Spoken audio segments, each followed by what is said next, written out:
Our first big table community was FPU, or Financial Peace University. Big stepping stone into our involvement in Echo Church. We did a very financially poor decision, and we each went to 2 private schools. So kids out there, really think about that before you go, because they are expensive. And Dakota, I got a little bit of help from my parents. Dakota did not, so we ended up being together, and we had roughly a whopping $150,000 in school in debt from school.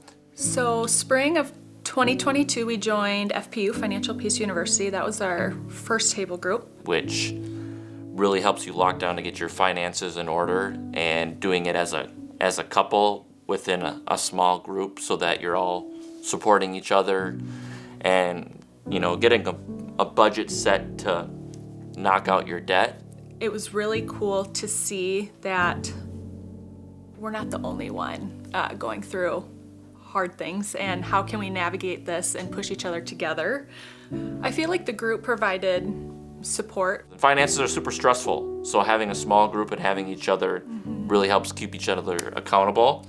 And sometimes each week you got to bring your budget to the table and check in with each other. I mean, we check in with each other every week, but then when you get together with the group, you're like, how are your finances going? Still staying on track? So we've been paying our student loans off for 6 years, and we've paid $104,000. Yeah, so even though we still have like 40-some thousand to go, which seems like a lot, it's great to look back and see like, okay, yep, we paid off Zach's already, so now we're just finishing mine. Finances aren't exciting, but if you can make it fun and have little goals, it keeps it refreshing and keeps you moving forward. We just hope one day we can teach our kids, the stuff that we learned over these last few years. August of 2022, after trying to start a family for a year, we were diagnosed with unexplained infertility. At that point, you can move forward in fertility treatments if you want, or you can just keep trying. So we kind of went home, looked at each other, we're like, we got to look at the cost first. Summer of 2023, we did 3 rounds of intrauterine insemination, which is like the first step, and all 3 of those rounds failed. That was the cheaper solution of fertility treatments, so the next step was IVF. About 2 weeks went by, and I was praying to God, is this the right time? Like, should we do this right now? And I just had this pull of, it's not the time to do it. And we need to save up for it, and we need to be ready mentally, just overall, it's not the right time. So it's been 2.5 years. They told us at this point we have a 1% chance of conceiving on our own. We're working through it. And we're having faith that our time will come, and it might not be on our own, but we've done everything that this earthly world has told us that we can do, except the next step is IVF, which is very expensive.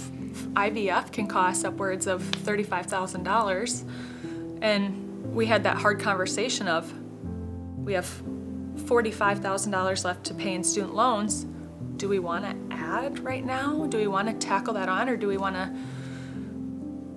see where we can go, and then when the time comes, when we can afford it, is that the financially smart decision? We have a motto in our household is healers do hard things, and we pride ourselves in hard work and asking God to work through us, but also being very grateful for the gift of hard work. Part of this hard thing, we don't have control.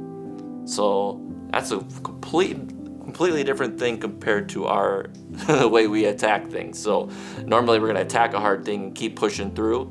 And this one we had to pump the brakes, take a few steps back, and we had to surrender. We're like, this is a hard thing that we have to sit through. And we have to pray about it. And we have to wait. And I'm like, that's probably the hardest thing of the hard things that we've had to do. And when Dakota says that we had to wait, is because I was like, I don't know if this is the time to make an emotional decision by how much this costs. And so we're like, we're gonna have to pray about this one. And we have to make sure that it's what he's saying, not what we're trying to tell ourselves right now, because we know what we want to hear right now.